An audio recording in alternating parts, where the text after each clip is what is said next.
अस्सलाम वालेकुम everyone, we are back with another video. तो आज के जो किंग के फ़ैन हैं आज तो बहुत ज़्यादा खुश होंगे। तो पेशावर ज़ल्मी वर्सेस इस्लामाबाद था। I am also happy today, not because of Peshawar Zalmi, just because के इस्लामाबाद हार गई है। If you know you know. तो खैर हमजा भाई, आप क्या कहना चाहेंगे पेशावर ज़ल्मी के बारे में? कैसा उनका स्टार्ट था और वो स्टार्ट से किसी कुछ आज जब हम मैच भी देख रहे थे ना, तो एक ऑफिस के कुलीग मेरे साथ बैठे थे सुहेल भाई, तो मैं उनको भी ये कह रहा था, मैं कहा सुहेल भाई पेशावर ज़ल्मी आज सोच कर आइए कि उन्होंने 220 230 उन्होंने बोर्ड पे टांगना है, ठीक है। और नहीं, जी हमजा भाई, आप क्या कहना चाहेंगे इस बारे में? सबसे पहले तो अस्सलाम वालेकुम। और दूसरी बात ये कि जब जब आप टॉस के टाइम ही देखें तो इस्लामाबाद यूनाइटेड आपको डरी डरी नज़र आएगी, क्योंकि कराची में अगर अंडर द लाइट्स अगर आप पहले बैटिंग करते हैं तो मेरा नहीं ख्याल कि आपको कोई 200 से कम टारगेट लगाएंगे, क्योंकि जितने भी कराची में मैचेस हो रहे हैं लाहौर की निस्बत उसमें ज़्यादा रन बन रहे हैं। पिछले अगर मैचेस देखें 245, उस हैदराबाद ने किसी में 235 भी आपको नज़र आएगा।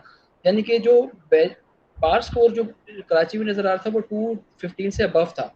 और मैं यही कहता था कि जो अगर आज जीत के पहले बैटिंग करके अच्छा बड़ा टारगेट लगा लेता है इस क्वालिफायर में, दूसरी टीम खुद ब खुद अंडर प्रेशर आ जाएगी। और अंडर प्रेशर के बाद आज क्राउड भी आया हुआ था, और ये देखकर खुशी हुई कि कराची का ग्राउंड भी भरा हुआ था आज हाँ, आज क्वालिफायर में। आज काफ़ी क्राउड आया। अच्छा, मैच के स्टार्ट के अंदर स्टिल थोड़ा-सा खाली था, लेकिन उसके बाद कह लो कि मिड इनिंग के बाद फर्स्ट मिड इनिंग के बाद जो है काफ़ी क्राउड आ गया था और काफ़ी ज़्यादा हमें रश भी देखने को मिल रहा था।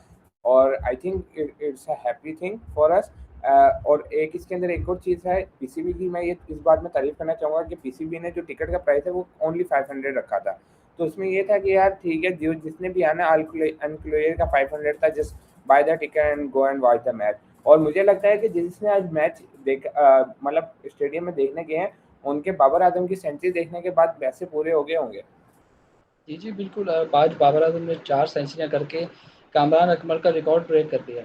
और जो कि काफ़ी अच्छी बात है। हम यही देखना चाहते थे कि बाबर आजम काफ़ी अरसे से अपनी फॉर्म से बाहर चल रहे थे, और जिस तरह आज बाबर आजम ने अच्छे स्ट्राइक रेट के साथ आज से छक्का मार कर उन्होंने सेंचुरी की, तो ये एक इंटेंट भी शो कर रहा है, क्योंकि इस पीएसएल में आपको बाकी पीएसएल की निस्बत उनकी इंप्रूवमेंट नज़र आ रही है। तो ये उनकी इंप्रूवमेंट पॉजिटिव साइड पे को बाउंड्री की तरफ जाते हुए नज़र आ रहे हैं हमें। और इसी तरह जो आज जिस तरह T20 में अगर आपको बड़ा टोटल लगाना है बड़े मैचेस में, तो आपको स्टार्ट चाहिए होता है, और वो स्टार्ट पेशावर जल्दी कहीं से मिस ही नहीं कर रही है। अगर ये नहीं चलते तो हारिस कुछ ना कुछ चिप इन करते हैं, अगर हारिस नहीं कर पाते तो कुशाल मेंडिस तो कमाल की फॉर्म में। और इसी तरह उनका मिडल ऑर्डर भी अच्छा है। आज समझ कुछ नहीं कर पाए, लेकिन जो जो पहले 5 से 6 प्लेयर जितना स्कोर लगा गए थे वो बेहतरीन था। हाँ, बिल्कुल ऐसे ही है। अच्छा, जो चीज़ मैं एक्सपेक्ट कर रहा था कि अब्दुल समद आगे करेंगे, और अगर आप देखें तो बाबर आजम मिड इनिंग में बहुत ज़्यादा स्लो हो गए थे, और इवन दो वो लेस देन 130 के स्ट्राइक रेट पे भी चले गए थे, और मुझे ये था कि शायद अब्दुल समद करेंगे, लेकिन सो गाइज, हाँ, हमारे साथ शहरियर ने ज्वाइन किया मिड ऑफ द टॉक में। तो हम लोग बात ये कर रहे थे शहरियर भाई के, लाइक पेशावर दलमी ने जिस किस्म का टोटल लगाया और जिस किस्म की इनिंग बाबर आजम ने अपने 50 रन के बाद खेली है ड्यूरिंग द इनिंग, मैं अपनी बात भी यही कर रहा था कि बाबर आजम का सिर्फ कह लें कि हर हर एक प्लेयर का मुझे लगता है एक नॉन इशू है या नॉन प्रॉब्लम है। वो ये है कि बाबर आजम जिस तरीके से हैं, वो अपना जो पहला 50 है वो कह लें कि वो बहुत स्लो करते हैं। लाइक अगर आज भी देखें तो आई बिलीव कि 38 बॉल्स में उन्होंने अपना पहला 50 किया, और अगला उन्होंने 57, लाइक आपने अगला 50 जो है वो 17 से 18 ओवरों में कर लिया। That's mean you have the capability to score the big runs, big big shot. But I don't think so कि लाइक आप उस टाइम क्या कहना चाह रहे हैं, लेकिन स्टिल आज की जो बाबर आजम की इनिंग थी उसके बारे में आप लोग क्या कहना चाहेंगे? आप क्या कहना चाहेंगे स्पेशली शरीर भाई? अच्छा, आज जो बाबर आजम की इनिंग थी, अगर आप देखें ना पावर प्ले में, तो स्लो नहीं थे वो। पहले जब उन्होंने ग्लीसन का ओवर खेला तो उसमें भी अच्छे रन बनाए। जब दोबारा आए ग्लीसन तो 2 चौके और छक्का भी मारा, तो वो भी अराउंड कोई 10-12 गेंदों में 30 रन के अराउंड घूम रहे थे और अच्छा स्कोर कर रहे थे। वो जब जो फेज आता है आफ्टर पावर प्ले का, मतलब डेथ ओवरों की बात कर रहा हूँ, आफ्टर पावर प्ले, इसमें 6 से लेके आपके 15 14। ओवर तक का जो मैच होता है, 14 ओवर तक का जो मैच होता है, वहाँ वो स्ट्रगल करते हैं एक्चुअली। वहाँ प्रॉब्लम आती है, और वहाँ क्या नाम है, तू खुद जाए ना थे। चलो कोई नहीं, स्टार्ट करो। बंद कर दो इसको तो। चल कोई नहीं। अच्छा अच्छा, वो जो 6 से लेके 14 तक है वहां वो थोड़ा स्लो करते हैं, वहां single double single double single double, और अगर साथ उनके कोई ऐसा प्लेयर ना हो जो हार्ड हिटिंग कर सके मिडिल ओवरों के दरमियान, वहां टीम फंस जाती है। इवन कि अगर पाकिस्तान टीम में भी अगर आप देखें ना, तो वो अगर एज एन ओपनर खिलाएंगे उन्हें आप, वो आपको पावर प्ले में 6 ओवरों में 50-55 ओपनर के साथ मिलकर बना देंगे आपको इतना तक, तब तक उनका स्कोर ठीक रहेगा।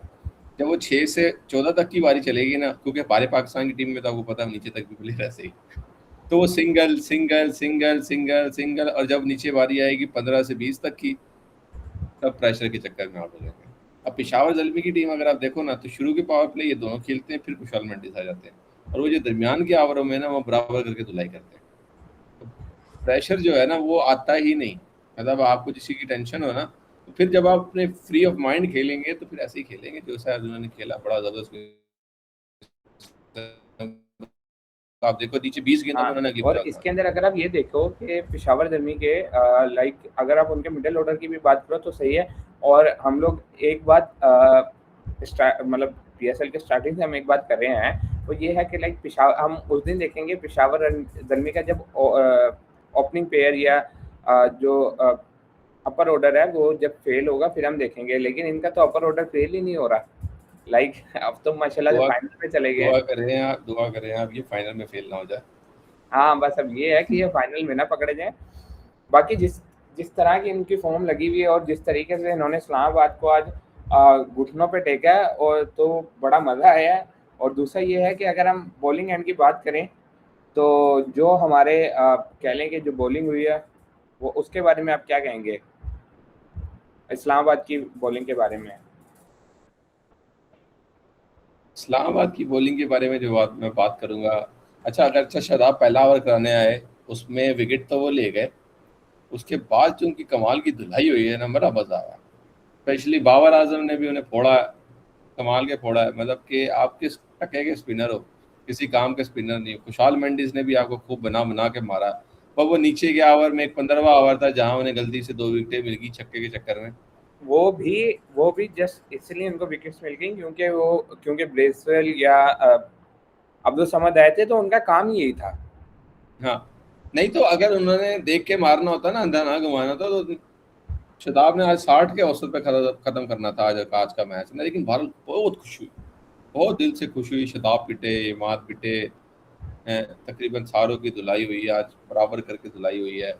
राणा साहब की भी धुलाई हुई है, मतलब बराबर करके सारों को ही धोया। ग्लीसन को तो बाबर आजम ने खुद धोया, मतलब उनके तो स्टार्ट बाबर आजम ने खराब किए ज्यादा, वरना अच्छा, बड़ी जबरदस्त फॉर्म में है ग्लीसन। वैसे वैसे यार आप ये देख लो, इसको कहते हैं गोरा माइंडसेट। उसको पता है कि अब एक ये वाली चीज़ है जो हमारे प्लेयर्स में भी मसला है, और मुझे लगता है कि हमारे लोकल लोकल प्लेयर्स में भी यही वाला इशू है कि दे जस्ट नो के लाइक मैंने स्लो बॉल डाल देना है, ठीक है। तो अब इसके अंदर ये है कि यार स्लो बॉल तो डालना है, लेकिन आपको ये भी तो देखना है कि प्लेयर क्या एक्सपेक्ट कर रहा है। आपने प्लेयर के मेंटालिटी को देखना है। जब बाबर आजम 97 के ऊपर खड़े थे, तो जो ग्लेसन ने जो उनको स्लोअर यॉर्कर मारा था, जिसके ऊपर वो खुद शॉक्ड हो गए थे बाबर आजम इटसेल्फ, लाइक ये एकदम क्या आया। तो इस तरीके से सरप्राइज करना है, नहीं ये नहीं कि मतलब आप देख रहे हो कि एक बंदे से फास्ट बॉल खेली नहीं जा रही और आप उसको स्लो बॉल फेंक दो, और इस किस्म की चीज़ें हैं। तो आई बिलीव वही वाली बात है कि मतलब लाइक ग्लेसन ने जिस तरीके से आखिरी ओवर निकाला, जो स्कोर मुझे लग रहा था कि यार थोड़ा सा और स्कोर हो सकता था, मतलब 5-10 स्कोर और बन सकता था, लेकिन जो ग्लेसन ने ओवर निकाला वो बहुत वीआईपी ओवर निकाला। हमजा भाई, आप कुछ कहना चाहेंगे इस बारे में? जी जी बिल्कुल। अगर इस्लामाबाद की बॉलिंग तो आज बिल्कुल ही पुअर रही है डिपार्टमेंट में। अगर आप इनको पावर प्ले में देख लें, पावर प्ले के बाद देख लें, तो आज ये बिल्कुल ही ऑफ नज़र आए। क्योंकि जिस तरह की अगर शुरू का स्टार्ट में हारिस ने और बाबर आजम ने दिया था, उसके बाद बनता यही था कि हर बॉलर को 4-4 ओवर में 45-50 के करीब की रन लगे। और जिस तरह कैप्टन ने फ्रंट से लीड किया ग्लीसन के साथ, तो पेशावर जल्मी के तो आज बिल्कुल ही मज़े लगे होते। और अगर आए तो इस्लामाबाद की बैटिंग पर, इस्लामाबाद जब जैसे शुरू हुआ तो हमें लग रहा था कि इस्लामाबाद मैच को डीप लेकर जाएगा। जिस तरह बिल्कुल है। डेवन कॉनवे और समीर मिनाज की पार्टनरशिप लगी हुई थी, समीर मिनाज बिल्कुल बहुत कमाल फॉर्म में थे आज के दिन। लेकिन अनफॉर्चुनेटली वो 44 पे आउट हो गए। डेवन कॉनवे आगे बढ़ के 6 की तरफ जा रहे थे, उनकी हवा में खड़ी, उसके बाद से इस्लामाबाद बिल्कुल ही नीचे की तरफ आता गया। मोहसिन भी अच्छा खेल रहे थे, लेकिन इन दोनों के बाद तो कोई प्लेयर डबल फिगर में आने का भी नहीं सोच रहा। ये आप क्या कहें? अच्छा, इसके अंदर बात ये है कि अगर आप बात करें इस्लामाबाद की बैटिंग की, तो जब तक समीर मिन्हास और डेविड कॉनवे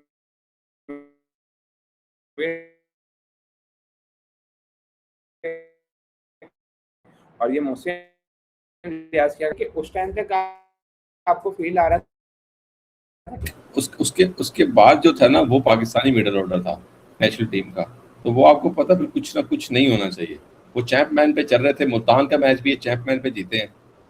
अगर वहाँ चैंपमैन ना खेलते, वो जो उन्होंने 20-22 गेंदों पे जो 40-45 रन की इनिंग खेली थी, तो ये तो इस्लामाबाद का टॉप ऑर्डर, मिडल ऑर्डर बिल्कुल pure classical Pakistan pure order. और मैं वैसे समझ नहीं आई ये लोग आगे पहुंचे कैसे हैं। आई बिलीव तुक्के पे पहुंचे हैं, कैसे पहुंचे, यार, बस ये तो पहुंच तुक्का गए ही ये है, लोग। डेफिनेटली तुक्का है। तो और और अगर आप आधे से ज्यादा मैच जो है समीर मिन्हास ने और मोहसिन रियाज इन्होंने ही खत्म किए हैं, और ग्लेसन की बॉलिंग ये बड़ी जबरदस्त रही दरमियान दरमियान में ना। तो बना आप देखें, हैदर अली पूरा टूर्नामेंट खेला, 150 बताते हैं उसको। यार अगर क्या आप पता वो मैच मैंने मैच ना देखा वो वाला जिसमें इन्होंने 50 बनाई हो। 20 गेंदों में 50, 25 गेंदों में 50 बना दिए इन्होंने। 12 बॉलों अगर आप हैदर अली का आप स्कोर कार्ड देखें तो 12 बॉलों पे 13 है, 16 पे 26 है, 11 पे 6 है, 13 पे 6 है, 5 पे 13 है और 5 पे 8 है। ये हैदर अली के स्टैट्स हैं। कोई ऐसा मैच होगा जो हमने मिस किया होगा, देखे थे कोई आगे पीछे देखें। नहीं नहीं है, कोई ऐसा मैच नहीं है। अच्छा, और मतलब अगर आप इसी तरह आप सेम स्टैट्स देखे राणा साहब के, गलती से राणा साहब ने किसी मैच में 50 बना दी हो नीचे से आके, मतलब 15 गेंदों में, 20 गेंदों, 25 नहीं गेंद, 30 यार, गेंदों में बना दी हो। वो वहाँ पे मैच मेरे ख्याल से, हालांकि अगर आप देखें तो बिल्कुल सही वो लोग जा रहे थे, बस बीच में वही वाली बात है, जैसे हमारी लाट शुरू हुई वो मतलब उन्होंने वैसे ही कराया। और मार्क चैपमैन की शायद मैं पिछले वीडियो में ही बात कर रहा था कि लाइक मार्क चैपमैन का मुझे नहीं समझ आता है कि वो इतना कोई बड़ा प्लेयर नहीं है, लेकिन उन्होंने लास्ट मैच जितवाया था इस्लामाबाद को और मैन ऑफ द मैच भी लिए थे, लेकिन आज फिर फेल हो गए। अगर आप इस्लामाबाद की बॉलिंग की बात, सॉरी पेशावर की बॉलिंग की बात करें, तो आज जो सबसे ज़्यादा एक्सपेंसिव रहे हैं वो इफ्तिखार हैं। ठीक है, उन्होंने 2 ओवरों में उनको 25 पड़े हैं रन। और अगर आप उसके अलावा वाली बात करें कि मोहम्मद बासित है हमारे पास, एरन हार्डी हैं। अच्छा, एरन हार्डी मुझे लगता है कि पेशावर की बहुत अच्छी पिक है और मुझे लगता है कि अगले सीज़न में भी वो इसको रिटेन करेंगे। अब उसके पीछे की 2 रीज़न है। अगर आप एरन हार्डी की बात करें, एक तो उनका माशाल्लाह कद इतना ज़्यादा है, वो आपको बल्ले से भी रन करके देते हैं, तो फिर आपको बॉलिंग से डिलीवर करके देते हैं। जिस पिछले मैच में बाबर आजम ने शो किया था, उस मैच में भी एरन हार्डी ने जो स्कोर रन जोड़े थे, और आज भी अगर आप देखें उनकी बैटिंग उठा के देखें तो जिस तरीके से उन्होंने आज भी रन जोड़े हैं, तो ये एक उनको बहुत अच्छा एक ऑलराउंडर है। आप लोगों की क्या इस बारे में राय है? जी जी बिल्कुल। अगर आप हमारी पिछली वीडियोस आगे देखें तो हम पेशावर के मैच में स्पेशली एरन हार्डी की तरफ बात कर रहे थे, क्योंकि जब जिस तरह ये आखिर में आके आज के मैच की तरह ही जो आखिर में रन जोड़ते हैं और नीचे अपनी टीम को एक या दो में, अगर कोई बॉलर है 2 ओवर करवा रहा है, उसमें आपको 3 ओवर करवा रहा है, आपको 2 से 3 विकेट लेकर दे रहा है, 20-25 रन खा रहा है, तो वो आपके लिए बेस्ट बॉलर के तौर पर सामने आता है। इसी तरह जब सुफियान मुकीम, जब डेवन कॉनवे आउट हुए और मोहसिन और उसकी समीर मिनाज की काफ़ी अच्छी पार्टनरशिप लगी हुई थी, तो हम यही कह रहे थे कि मुकीम ऐसे बॉलर हैं जो रन को भी रोक के रखेंगे और साथ ही विकेट भी ले जाते हैं। और मुकीम का साथ दिया ब्रेसवेल ने बहुत अच्छे तरीके से, और आज बासित भी पावर प्ले में बहुत अच्छी बॉलिंग करवा रहे थे। आज समीर मिनाज ने अच्छे खेल रहे थे, लेकिन एंड में जिस तरह हिंदुस्तान इस्लामाबाद यूनाइटेड का मिडल ऑर्डर शुरू हुआ, तो वो मिडल ऑर्डर नहीं था, वो डायरेक्ट सीधा वो बॉलिंग की तरफ ही आ गए थे। क्योंकि अगर आप थोड़ा सा मैच की अगर आपने स्किप किया तो आपको ये पता लगेगा यार 8 आउट हो गए, माधव सिंह बैटिंग कर रहे हैं। हाँ, बिल्कुल ऐसे ही हुआ है। तो खैर मेरे ख्याल से जो है इस्लामाबाद ने as usual as predictive perform किया। बाकी मैचेस में जो जीते हैं वो आप कह सकते हैं कि अनप्रेडिक्टेबल उन्होंने परफॉर्म किया, और जिसमें आज वाले मैच में कह सकते हैं प्रेडिक्टिव किया। खैर कल जो है हमारा कह लें कि पहला एलिमिनेटर है मुल्तान सुल्तान वर्सेस हैदराबाद किंग्स में। तो व्हाट यू गाइस थिंक कि कौन सी टीम जीतेगी?